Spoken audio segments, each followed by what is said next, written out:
itu harus enjoy. Ya, Tuhan bilang kita sudah lunas dibayar oleh Tuhan.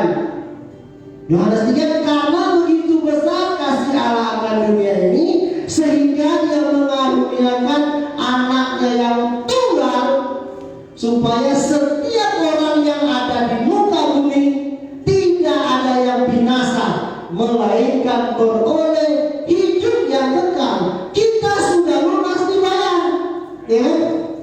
Jadi kalau ketemu Tuhan itu jangan malu-malu, ya kan? Kalau ketemu Tuhan itu semacam ada utang dengan Tuhan, ya kan? Harus pede, ya kan? Kalau ketemu Tuhan jangan mau maju, nak mau maju, mau mundur, nak mau mundur, ya, ragu-ragu, ya kan? Coba konsepkan dalam pikiran kita bahwa saya dan saudara, Tuhan bilang sudah lunas dibayar. Jadi jangan kita berpikir saya masih punya ini, saya masih punya ini, sehingga saya malu, sehingga saya tak kuat. Tuhan bilang Tuhan sudah lunaskan kita. Kenapa kita mau ibadah masih sungkan-sungkan? Ya, kenapa kita masih mau bernyanyi, masih mau ragu-ragu? Iya kan? Lain kalau pasang behel yang kawin mungkin nyanyinya takut behelnya lepas.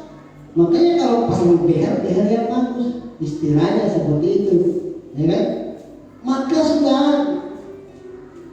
saya sangat sayangkan kalau ibadah kita itu hanya sekedar ibadah tampil, ya kan? Hanya sekedar ibadah tampil. Dengan Tuhan kok macam tak pede, ya? Kalau dengan Tuhan harus pede. Kita sudah lunas dibayar oleh Tuhan, ya kan? Kita sudah lunas dibayar oleh Tuhan. Jadi jangan ada rasa-rasa gimana gitu kalau dalam ibadah. Kalau kita mau diberkati Tuhan dalam ibadah, kalau kita mau diberkati Tuhan dalam pujian penyembahan, tampil yang terbaik kepada Tuhan. Jangan jaga jarak, ya kan? Semacam orang baru mau PDKT, ya. Orang kalau mau PDKT, ya kan? Dia punya mata tengok dalam hatinya mau dekat nak, ya kan? Semacam seperti itu. Jangan saudara, kalau kita mau datang kepada Tuhan 100% tampil semaksimal mungkin. Jangan malu-malu dengan Tuhan. Tuhan bilang kita sudah lunas dibayar. Amin. Kita beri kemuliaan buat Tuhan.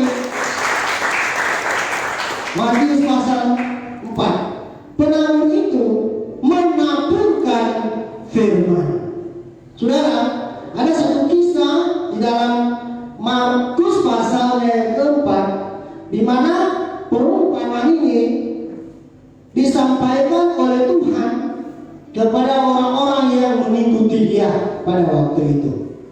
Ya, disampaikan oleh Yesus sendiri pada waktu banyak orang berbondong-bondong datang mau mendengarkan suara Yesus sendiri, mau mengikuti Yesus pada waktu itu. Sehingga saudara, apa yang terjadi bahwa Yesus tampil di suatu tempat, di suatu pantai, ya. Yesus tampil di suatu pantai, dan pada waktu itu Yesus duduk di satu perahu, ya. Di satu perahu Yesus duduk dan Dia menyampaikan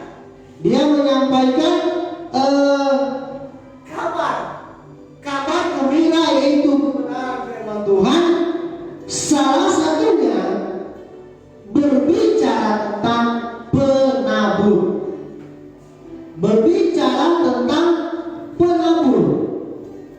ya. Penabur, saudara. Penabur bukan penabur.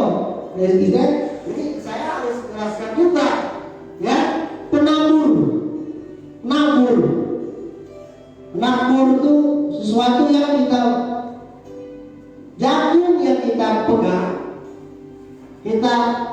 tanam, kita kasih di satu lahan dan jagung itu tumbuh, itulah penabur, ya kan? Itu penabur, nabur. Gini saudara, tanam, dan itu dilakukan oleh Yesus sendiri. Ya, kenapa saya katakan berulang-ulang? Itu dilakukan oleh Yesus sendiri. Dan Yesus sendiri berkata bahwa dalam kehidupan, dalam kekristenan, dalam pengenalan orang-orang kepada Tuhan, dalam pengenalan orang-orang kepada Yesus, ada banyak hal, ada banyak kerohanian, ada banyak tipe orang percaya, ada banyak tipe orang percaya, ada banyak model orang percaya yang, ya kan, berkata aku ini anak Yesus, ya kan? Jadi ada banyak model anak Tuhan, ya begitulah kira-kira. Ada banyak model anak Tuhan, ada banyak jenis anak Tuhan yang berkata dalam mulut aku ini anak Tuhan, ya kan? Seperti misalnya demikian, sekali lagi saya perumpamakan, kalau kita punya keluarga, anak kita ada 5, ya kan? Tentu 5 anak ini, yang si bungsu modelnya ke kiri, ya kan? Yang nomor 2 dia punya model ke kanan, yang nomor 3 dia punya model ke timur, yang keempat dia punya model ke barat. Kan kebanyakan tidak sama, ya kan? Kembar sekalipun, ya, kembar sekalipun perilakunya tidak sama. Apalagi dia punya hati, ya kan? Kembar sekalipun perilakunya tidak sama. Demikian kehidupan kekristenan, keimanan, kepercayaan kita kepada Tuhan. Pemahaman saya dan saudara, model jenis saya dan saudara tentang pengenalan kepada Tuhan bermacam-macam,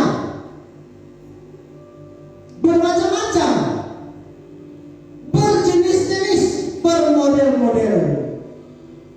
Apalagi dia punya hati, ya kan? Apalagi dia punya hati.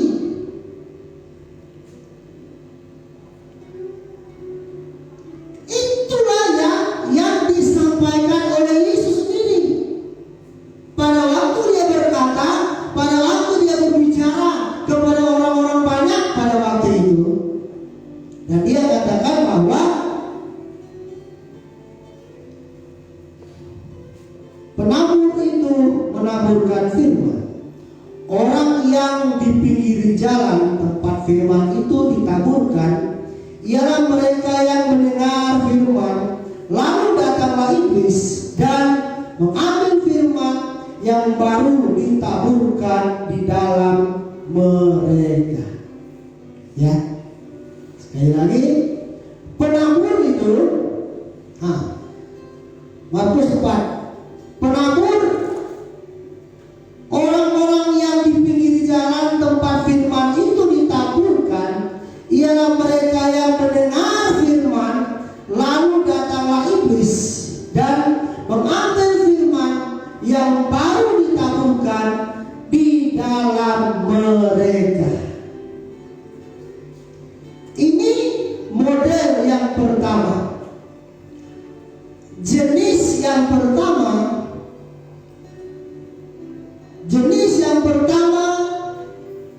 tipe yang pertama dia bagi orang yang mengaku bahwa dia itu adalah anak Tuhan. Jadi 4 pribadi manusia yang berjalan bersama dengan Tuhan, 4 ini lain sifatnya, lain hatinya, ya kan? Saudara, sebelum saya lebih jauh dalam menyampaikan kebenaran firman Tuhan, saya akan memberi judul firman Tuhan, buah yang memuaskan. Buah yang memuaskan. Jadi pribadi yang pertama, Tuhan Yesus katakan bahwa penabur itu menaburkan firman.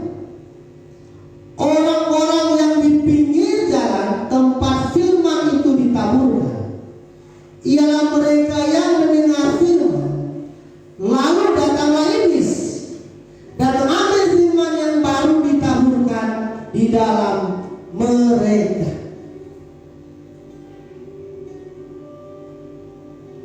Penabur itu menyampaikan begini firman seperti ini, seperti demikian. Kalau setelah kita datang ke gereja, setelah kita beribadah, memuji Tuhan, mempersembahkan yang terbaik buat Tuhan, dan terus kita diberkati oleh kebenaran firman Tuhan, ya kan? Kita mendengarkan firman Tuhan. Ini model yang pertama, jenis yang pertama, ya kan? Setelah kita mendengarkan firman Tuhan, setelah kita diberkati oleh firman Tuhan, kita mendengarkan, kita sudah diberkati oleh kebenaran firman Tuhan. Firman itu kita sudah tahu dalam pikiran dan dalam hati, ya kan? Setelah kita pulang dari tempat ini, ya kan? Saya beri contoh. Setelah kita pulang dari gereja, melangkah dari gereja, turun dari gereja, sudah jauh dari gereja, 100 meter mungkin dari gereja, 200 meter dari gereja, atau 1 kilometer dari gereja, atau sudah sampai di rumah, kita ketemu dengan sesuatu hal yang membuat apa yang telah kita dengar itu hilang. Apa yang ditaburkan tadi itu hilang. Apa yang kita dengar tadi di gereja itu hilang.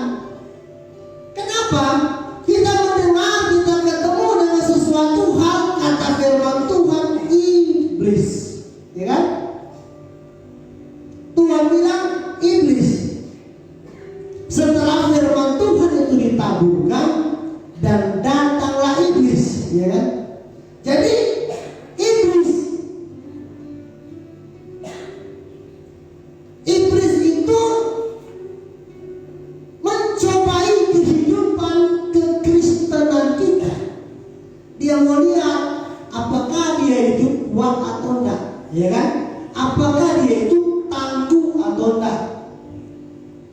Iblis kan tahu, siapa tahu dia cuma tangguh waktu di gereja, ya kan? Siapa tahu dia kuat hanya waktu di gereja. Siapa tahu haleluyanya cuma dengar di gereja. Setelah sudah di luar sudah haleluya, ya kan? Jadi iblis coba-coba. Itulah sifat iblis, suka coba-coba, ya kan? Dia coba dengan sesuatu hal yang tidak mengenakan, ya kan? Mungkin dari lingkungan, ya kan? Dari orang-orang yang di sekeliling kita, atau dari orang yang terdekat dengan kita. Karena saudara, iblis tahu kalau kelemahan kehidupan kita, kelemahan hati kita itu dia tahu. Maka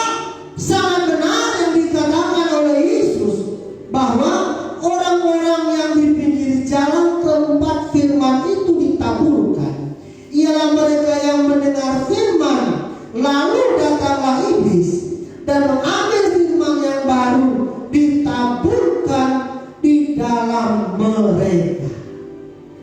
Jadi firman Tuhan belum menjadi berkat, belum menjadi daging, sudah dikuasai oleh iblis dulu.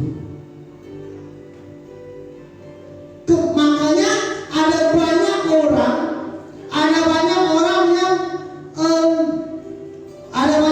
yang apa namanya ya, menggampangkan, menyepelekan dengan yang dinamakan kebenaran firman Tuhan. Saudara, kemarin pas Jumat saya pergi gunting rambut. Lagi digunting, ketemu ada anak Tuhan datang. Om, saya bilang, dia tak ada sini, jadi nggak apa-apa, saya bilang. Kalau di atas, salam, haleluya. Dia bilang, apa kabar Om? Ya puji Tuhan. Saya tak ada basa-basi. Saya bilang, kenapa kau ini sudah lama nak ke gereja? Ya kan? Kenapa kau sudah lama nak ke gereja? Sayanglah, aku bilang, sudah diberkati Tuhan, nak ke gereja, udah nggak pernah ibadah. Dia punya model sekarang ini. Dia memikir apa yang dia mau pikirkan. Langsung dia bilang, anak aku Bang, anak saya Bang, anak saya masih kecil. Berapa umur anakmu itu? Sekitar 4 tahunan lah gitu. Lalu saya ulang lagi, tambah lagi lah 1. Udah terlanjur 4 tahun. Wah, yang ini yang belum bisa diurus. Bisa lah, saya bilang. Jadi alasannya anak ini beginilah, anak ini begitulah, anak ini seperti inilah, anak ini beginilah. Nanti katanya mengganggu orang yang beribadah. Saya rasa ini bukan hal mengganggu, ya kan? Orang mau ibadah kalau dia nak fokus dengan kabunya anak, dia tidak akan terganggu, ya kan? Anak kau mau melimpah, mau bagaimana, kalau dia fokus dengan Tuhan, dia tidak akan terganggu dengan kabunya anak. Karena orang yang mau beribadah kepada Tuhan memiliki pikiran yang positif. Tadi setelah dia anaknya nangis, ya silakan. Langsung saya bilang, dalam bergereja alasan apapun yang kamu bilang itu betul, ya kan? Tetapi jangan hanya karena alasan anak sudah lama tidak bergereja. Masih untung saya yang sampaikan. Nanti kalau Tuhan yang tegur, lain lagi itu bilang, oh ya Om, makasih, ya kan? Jadi yang tukang gunting itu, benar juga Bang, kata dia, ibadah itu perlu. Yang panjin, ibadah itu perlu. Jadi sambung terus kali punya bahasa mengenai ibadah. Jadi saudara, itu tipe perilaku orang yang pertama, sifat anak yang pertama, ya kan? Pribadi anak yang pertama. Tuhan bilang apa? Orang-orang yang di pinggir jalan tempat firman itu ditaburkan, ialah mereka yang mendengar firman, lalu datanglah iblis dan mengambil firman yang baru ditaburkan. Mudah benar,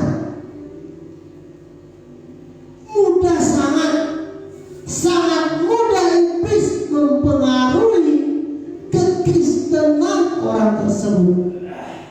Karena apa? Karena dia tidak kuat, tidak tangguh. Hanya tangguh pada waktu ibadah, hanya kuat pada waktu bergereja. Kekristenan dia hanya dapat dilihat kalau datang bergereja.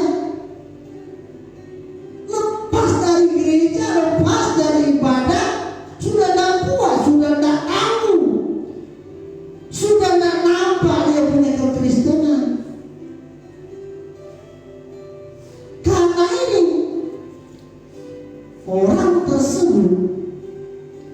tidak fokus kepada Bapaknya yang di surga, hanya fokus kepada diri sendiri, ya kan?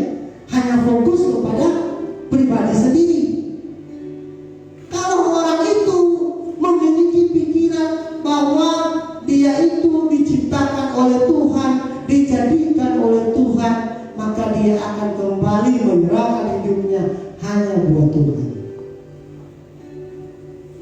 Jadi kalau orang itu tidak ada pemikiran pemahaman yang seperti itu, maka seperti inilah orang tersebut sangat mudah dipengaruhi, sangat mudah dipengaruhi oleh yang dinamakan iblis, ya kan? Dan yang kedua, kita membuka dalam Markus ayatnya yang ke-17, ayat 16 dan 17.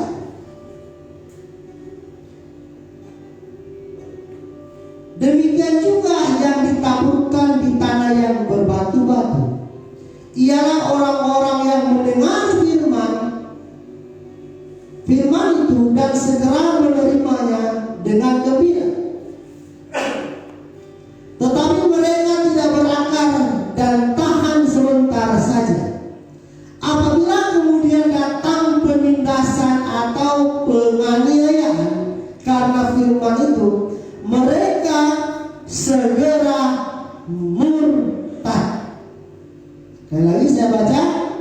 Demikian juga yang ditaburkan di tanah yang berbatu, ialah orang-orang yang mendengar firman dan segera menerimanya dengan gembira. Tetapi mereka tidak berakar dan tahan sebentar saja. Apabila kemudian datang penindasan atau penganiayaan karena firman itu, mereka segera murtad. Itu perilaku tipe dari anak yang kedua, ya kan? Itu sifat tabiat dari anak Tuhan yang kedua.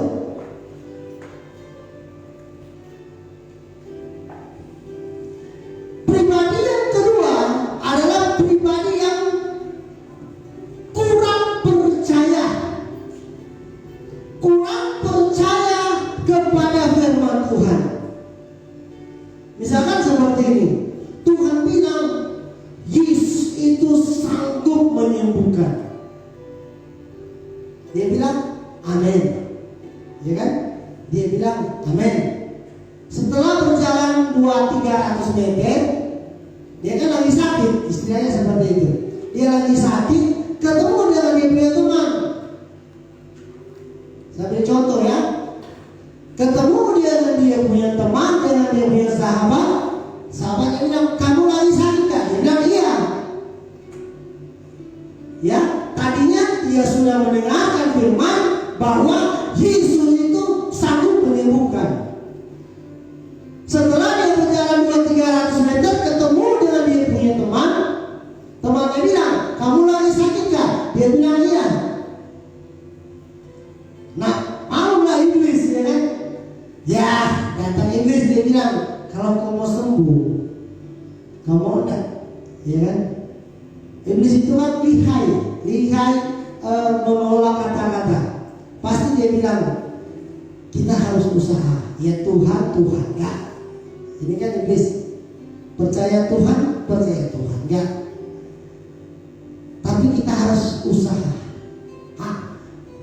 Dia sudah mulai berpikir, usaha gimana? Bagaimana? Pasti dia bilang, bagaimana Bang? Kalau kamu mau sembuh, kita ke tempat si B, ya kan? Dia bisa sembuhkan kau, ya kan? Dia bisa buat kamu punya penyakit hilang. Kalau kau mau, harus ada usaha. Jangan ragu-ragu, itu iblis, ya kan? Jangan sungkan-sungkan. Ini perilaku anak yang kedua, ya kan? Anak Tuhan yang kedua. Lalu dia bilang, ya boleh lama, boleh lama, siapa tahu gak sembuh. Padahal waktu pertama sudah dibilang oleh Tuhan bahwa Yesus itu sanggup menyembuhkan. Tetapi berjalannya waktu, makin hari makin lambat, makin hari makin dia lihat dia punya keadaan, dia punya kehidupan. Penyakitnya makin hari makin menjadi-jadi. Padahal penyakitnya ibaratnya kalau dia entah seperti apa, entah seperti bagaimana. Ya istilahnya mungkin hanya kurang biasa, ya istilahnya, ya. Padahal simpel. Tuhan bilang kalau kita sudah percaya kepada Tuhan, Tuhan bilang ada iman dalam hati kita. Kita ambil obat, istilahnya ambil pinang suami, melewati ini kita bilang dalam nama Yesus sembuh. Jadi tak perlu saudara jalan sana sini, saudara jalan sana sini mencari solusi supaya kurang kita disembuhkan. Tidak perlu. Kita harus yakin. Jangan kita menduakan Tuhan. Jangan keyakinan kita, kekristenan kita menduakan Tuhan. Karena kita tahu dalam kekristenan, dalam pengenalan kita kepada Tuhan, ya, dalam pengenalan saya dan saudara kepada Tuhan, itu bukan gampang-gampang, penuh dengan perjuangan. Di dalam keyakinan kita, dalam pengenalan kita kepada Tuhan, itu butuh pengorbanan. Ada banyak pengorbanan yang kita jalani, yang kita lewati hanya karena percaya kepada Tuhan. Jadi kenapa dengan hanya karena hal sepele, dengan hal sesuatu yang tidak begitu, dengan sesuatu yang tidak dianggap membuat keyakinan kita, kekristenan kita menduakan Tuhan, ya, sehingga membuat pikiran kita, membuat pikiran saya dan saudara sudah mulai bercabang hanya karena hal-hal yang sepele. Begitu saudara, hanya karena hal-hal yang sepele. Saya baca kembali bahwa di ayatnya yang ke-16,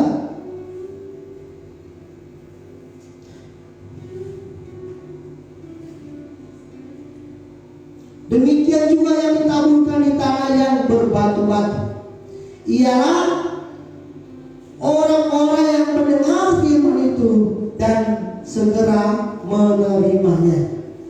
Demikian juga yang ditaburkan di tanah yang berbatu-batu ialah saya dan saudara yang mendengarkan firman itu dan segera menerimanya dengan gembira. Tetapi mereka atau saya dan saudara tidak berakal dan tahan sebentar saja, hanya tahan sebentar saja.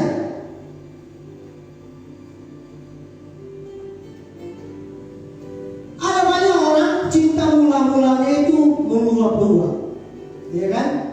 Cinta mula-mulanya itu berapi-api, cinta mula-mulanya itu berkobar-kobar, karena pada waktu baru mengenal Tuhan, pada waktu baru dia percaya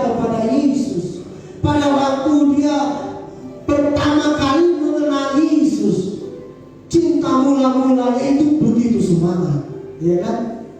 Contoh misalkan ibadah masih jam setengah 9, ya sudah jam 7 sudah di sini. Saking semangat, ya kan? Atau jam 8 sudah di sini, saking semangat, ya kan?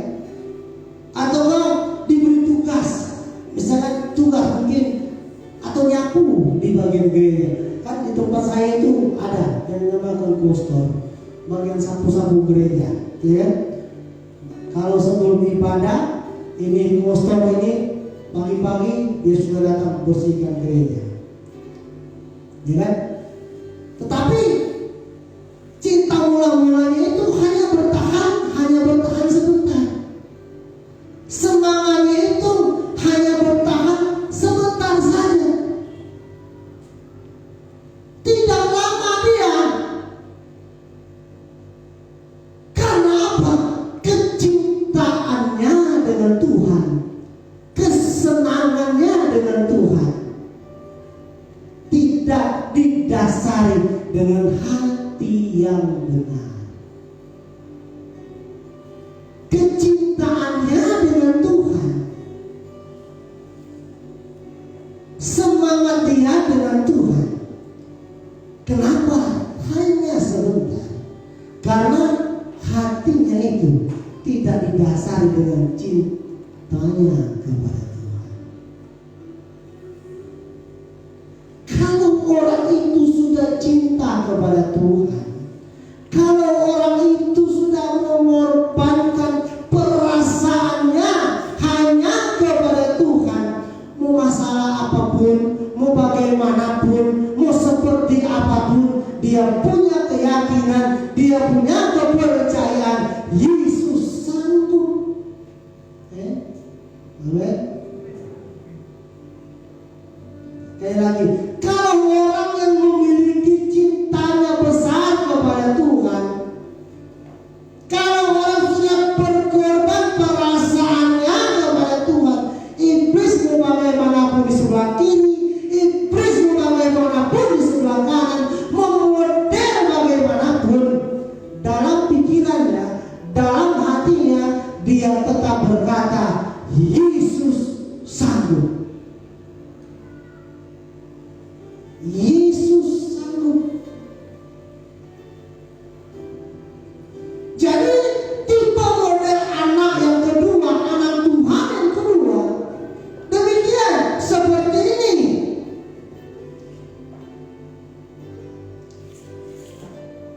Pada waktu dia mengenal Tuhan begitu semangat, pada waktu dia mengenal Tuhan begitu berkobar-kobar, pada waktu dia mengenal percaya kepada Tuhan, cintanya luar biasa, ya kan?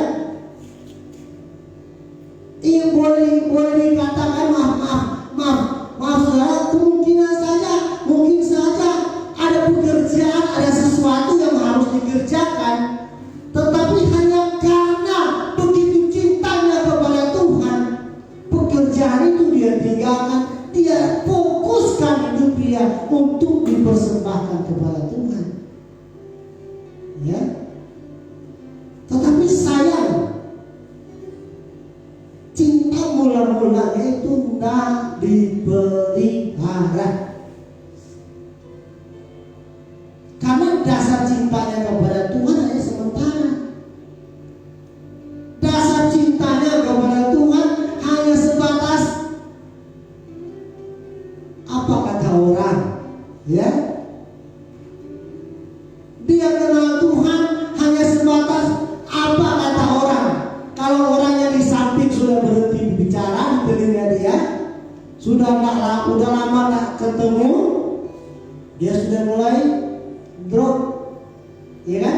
Kan banyak orang yang seperti itu. Saking sudah lama tak ketemu dengan dia punya rekan seiman, rekan orang percaya, ibaratnya begini, yang dulunya dia ini melakukan sesuatu kekejian yang di mata Tuhan, yang sangat-sangat menyakiti Tuhan, ketemu dengan orang ini, orang percaya kepada Tuhan, orang ini bilang, bu, pak, bang, dek, om, ya kan? Kamu harus kuat, ya kan? Kamu harus semangat.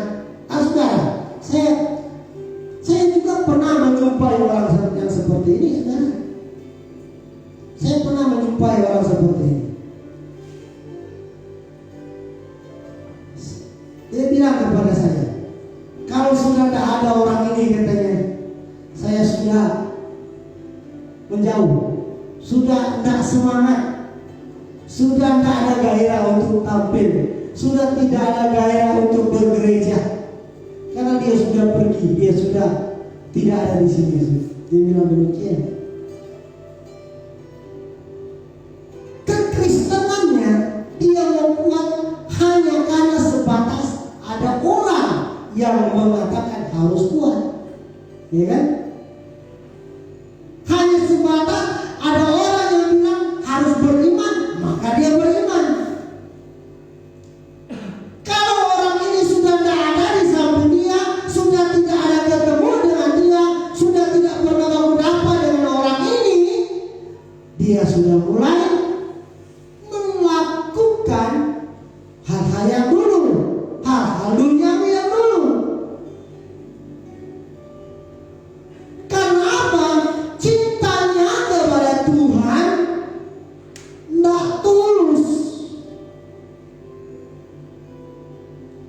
tidak 100%. Sedangkan Tuhan bilang, Tuhan sudah mempersembahkan hidupnya buat saya dan saudara. Jadi Tuhan mau supaya kita seutuhnya, pribadi kita, entah ada orang yang menguatkan kita, entah ada siapa yang membilangkan kita, tetapi saudara, kalau dalam hati kita ini ada Tuhan, kalau dalam hati ini kita benar-benar mencintai Tuhan, mau masalah apapun, mau persoalan apapun yang kita jumpai, kita tetap cinta Tuhan, tidak tergoyahkan, tidak akan tergoyahkan. Karena apa? Dalam hati kita ada janji-janjinya Tuhan.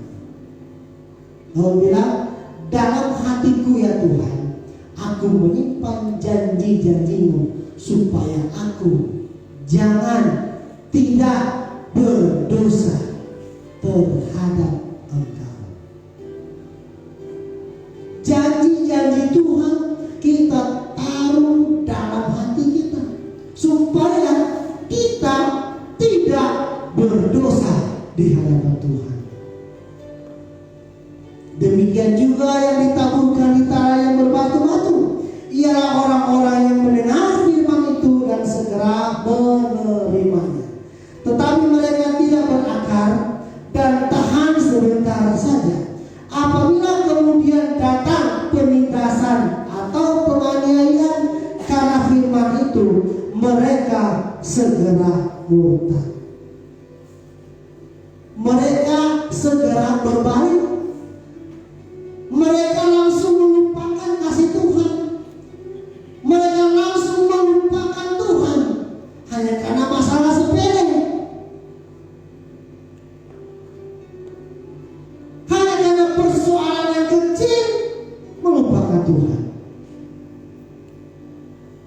Tetapi saudara, saya sangat bersyukur, saya sangat percaya kalau kita yang ada pada hari ini adalah orang-orang yang didasari dengan cinta yang tulus kepada Tuhan. Amin. Amin. Kita adalah orang-orang yang didasari dengan cinta yang tulus. Cinta yang tulus, cinta yang 100%, cinta yang sesungguh-sungguhnya kepada Tuhan. Kalau orang ini memiliki cinta yang seperti ini, mau ada masalah mau tak ada masalah, dia tetap cinta, percaya kepada Tuhan, ya kan? Bahasa kasarnya mau corona mau 5 tahun lagi terserah, nah, ya kan? Mau corona nih, mau covid nih, mau 5 tahun, mau 10 tahun terserah. Yang penting hidup kita, hati hati saya sudah kupersembahkan kepada Tuhan. Kan dalam hati sudah ada bilang, janganlah 5 tahun ya kan, belum boleh, tahun depan sudah habis ini COVID, jangan sampai 5 tahun lah. Istilahnya ya kan, berbicara keyakinan, berbicara cinta kita kepada Tuhan. Corona mau 5 tahun, mau 10 tahun, hati kita itu sudah melekat dengan Tuhan. Mau bagaimanapun, mau seperti apapun, kita tetap cinta Tuhan. Amen. Amen. Amen. Jangan ragu-ragu, saudara. Itulah tipe anak Tuhan yang kedua, ya kan? Sekali lagi, kalau kita mau kekal dengan Tuhan, kalau kita mau terus diprotek oleh Tuhan, dijaga oleh Tuhan, dasarnya kita dengan cinta kepada terjaga, tetap ada dalam hati dan pikiran kita. Dan yang seterusnya di ayatnya yang ke-18,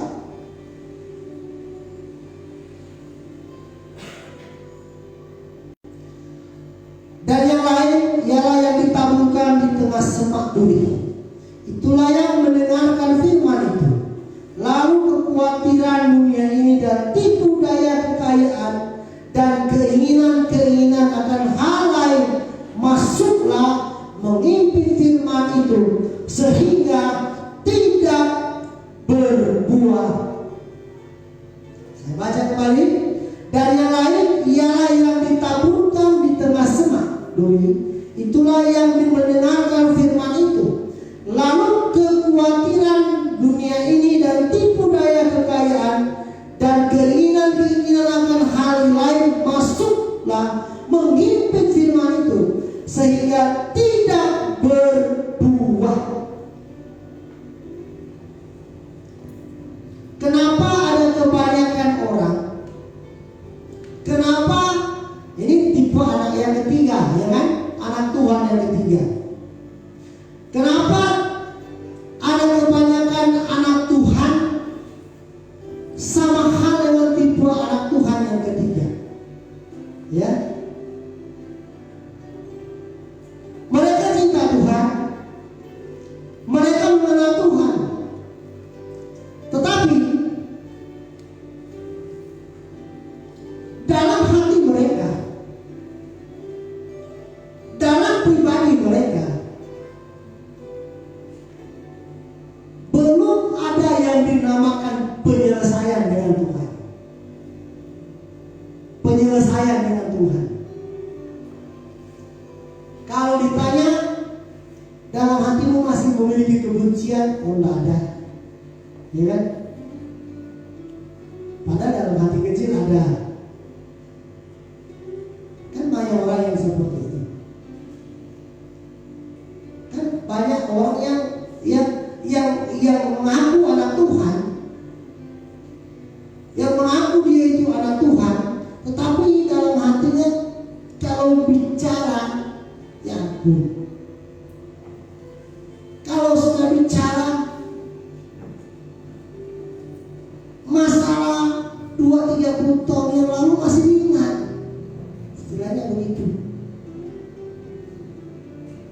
Bagaimana firman mau berkembang? Bagaimana firman mau menjadi daging? Bagaimana firman mau bertumbuh? Kalau dalam hati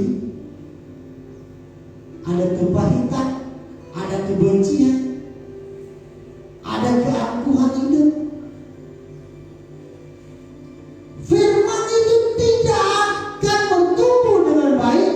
Kalau hati kita itu, pikiran kita itu memiliki kebencian-kebencian yang dari masalah-masalah yang lalu belum diselesaikan.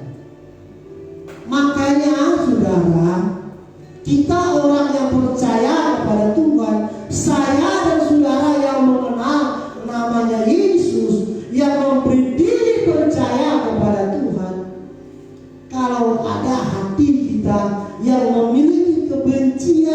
keangkuhan, selesaikan dengan Tuhan. Selesaikan dengan Tuhan. Karena pengampunan itu sangat perlu. Pengampunan itu sangat perlu dalam kekristenan kita. Bagaimana kita mau menikmati perlindungan Tuhan kalau pengampunan itu tidak ada? Kalau hati kita itu masih dipenuhi dengan kebencian-kebencian. Terkadang kan orang seperti itu, ya kan? Terkadang manusia kan seperti itu. Kalau bicara mengenai si ini, mengenai si B, saya sih tidak benci dengan dia, saya sih tidak marah dengan dia. Alasannya seperti itu, tapi dasar hatinya itu loh, ada kebencian. Dan sudah tidak menyadari kalau dalam hatinya itu ada benih firman. Dan orang tersebut sudah tidak menyadari kalau orang tersebut dicintai oleh Tuhan, disayangi oleh Tuhan, diangkat oleh Tuhan. Kita saudara, saya dan saudara diangkat oleh Tuhan dari yang dulunya gelap, dibawa oleh Tuhan kepada terangnya yang ajaib, supaya saya dan saudara mengenal Tuhan, memiliki hidup kekal selama-lamanya. Jadi untuk kita mau mendapatkan kehidupan yang kekal, kita tinggalkan yang dinamakan kebencian. Rugi saudara kalau dalam hati kita punya kebencian. Rugi. Kenapa saya katakan rugi? Secara tubuh saudara makin lemah, ya kan? Hanya karena benci dengan sesuatu, pikiran semakin menjadi-jadi, jadilah itu penyakit. Ya kan? Karena tidak suka dengan si A, kalau tidak suka bilang, begitu. Kalau tidak suka sampaikan. Jangan benci, simpan dalam hati, dipendam. Kalau dipendam jadi apa? Barang busuk, ya kan? Kalau sudah busuk jadi penyakit. Bagus kita bilang, bagus kita sampaikan, ya kan? Benci itu kita sampaikan. Aku tidak suka dengan kau, aku tidak mau dengan kau, aku tidak terima dengan kau. Bilang saja. Kenapa? Oh, karena kau terlalu gemuk. Istilahnya, ya kan? Kenapa kau tak suka dengan aku? Karena kau terlalu gede, terlalu gemuk. Langsingkan sedikit. Istilahnya, ya kan? Jangan menyimpan sesuatu membuat tubuh kita itu menjadi sakit. Kalau tidak ada yang kita sukai dengan samping kiri kita, dengan samping kanan kita, katakan. Tuhan bilang, Tuhan katakan bahwa teguran yang nyata, lebih baik teguran yang nyata daripada kasih yang tersembunyi. Ya kan? Lebih baik teguran yang nyata daripada kasih yang tersembunyi. Begitu. Kalau saya tidak suka dengan Yosua, aku tidak suka dengan kau. Yosua pasti bertanya, ngapa pula? Tidak sukanya di mana? Ya langsung saya katakan, ya kan? Apa yang kau tidak suka dengan saya? Kalau menyanyi suara kau paling tinggi, ya bilang jujur. Istilahnya demikian. Itu adalah teguran yang nyata daripada kasih yang tersembunyi. Kalau kasih yang tersembunyi ini kan seperti ini. Saya tidak suka dengan istilahnya, saya tidak suka dengan ibu guru berlian misalnya, saya tidak suka. Tapi jangan bilang dia ya, nanti dia marah. Kenapa tidak langsung bilang dengan ibu? Istilahnya seperti itu. Jangan kasih dengar dia, nanti dia marah. Itu kasih yang tersembunyi. Istilahnya demikian. Banyak contoh saudara. Istilahnya begini, tolong ada dia punya duit ada 100.000 jatuh, saya pungut. Kau jangan kasihkan ke dia. Jangan bilang saya yang dapat, nanti dia marah. Iya kan? Itu adalah kasih yang tersembunyi. Tuhan mau supaya tidak ada kasih yang tersembunyi di antara gereja Tuhan, di antara orang yang percaya kepada Tuhan. Jangan ada kasih yang tersembunyi. Kalau kasih yang tersembunyi itu, kalau ketemu di jalan, haleluya, haleluya, sudah lewat, ya, udah orang itu udah lepas, dia sudah marah. Kau kemarin gini. Sudah jadi penyakit, penyakit itu. Kebencian itu lama-lama jadi penyakit.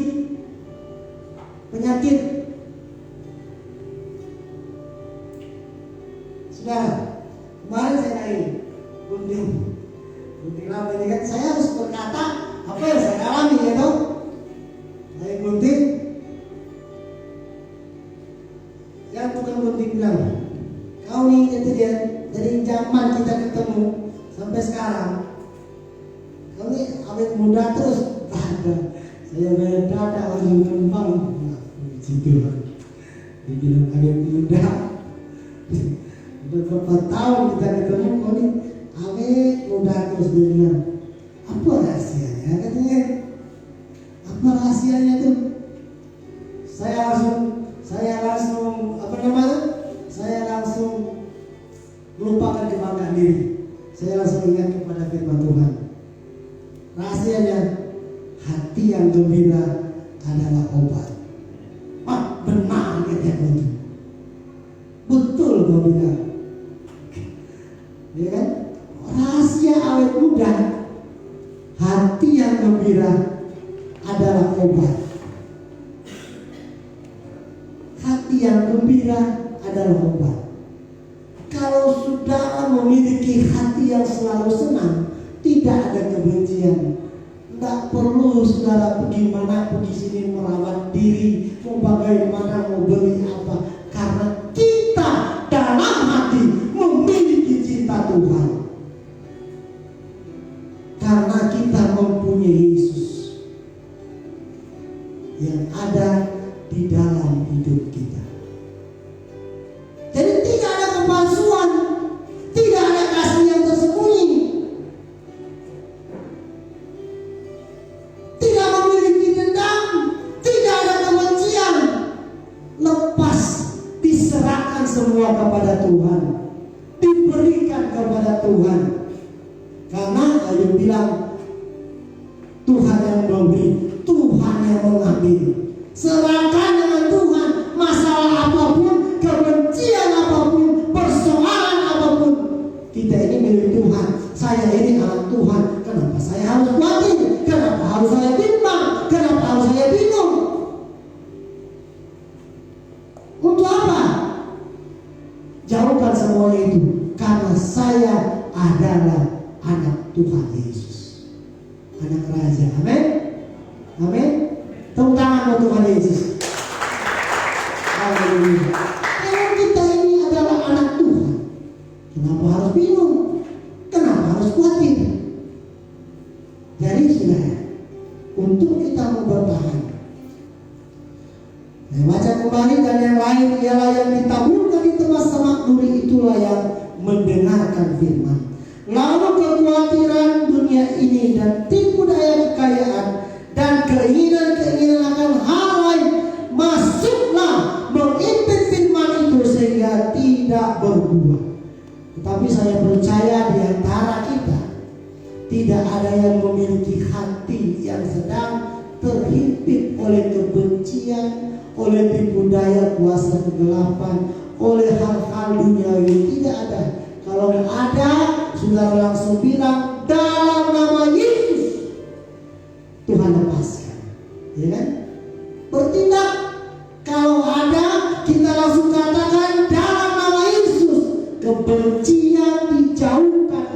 Tuhan di dalam nama Yesus, sehingga tidak ada kasih yang tersembunyi, yang hanya adalah kasih yang daripada Tuhan. Amin. Dan yang seterusnya, pribadi dari anak yang keempat di ayat yang ke-20, dan akhirnya yang ditaburkan di tanah yang baik ialah orang yang mendengar dan menyambut firman itu lalu berbuah. Ada yang 30 kali lipat, ada yang 60 kali lipat, dan ada yang 100 kali lipat. Saya baca kembali.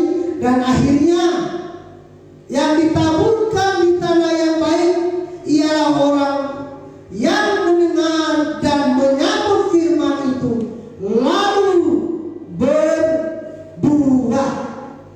Haleluya. Ya. Haleluya. Saudara boleh berkata, puji Tuhan, itu saya. Ya kan? Saudara boleh katakan dalam hati, oh itu gue banget. Istilahnya seperti itu. Itu saya. Karena dan akhirnya yang ditaburkan di tanah yang baik ialah orang yang mendengar dan menyambut firman itu lalu berbuah. Orang yang berbuah, orang yang tidak memiliki kebencian. Orang yang berbuah adalah orang yang memiliki kecintaannya dengan Tuhan tulus. Orang yang berbuah adalah orang yang mempunyai keyakinan, kepercayaannya sepenuhnya hanya kepada Tuhan. Karena dia tahu hidupnya itu dijadikan oleh Tuhan. Dan orang yang berbuah, dia tahu dia hidup hanya untuk memuji dan menyenangkan akan hati Tuhan. Ada yang berbuah 30, ada yang berbuah 60, ada yang berbuah 100. Saudara, kita boleh introspeksi nih. Kalau kita sudah mulai berbuah di 30, ya puji Tuhan. Ya kan? Kalau kita sudah mulai berbuah di 60, oh haleluya, ya kan? Kalau kita sudah berbuah di 100, oh puji Tuhan, haleluya, ya kan? Karena ini yang Tuhan mau, buah yang maksimal, buah yang memuaskan hati Tuhan.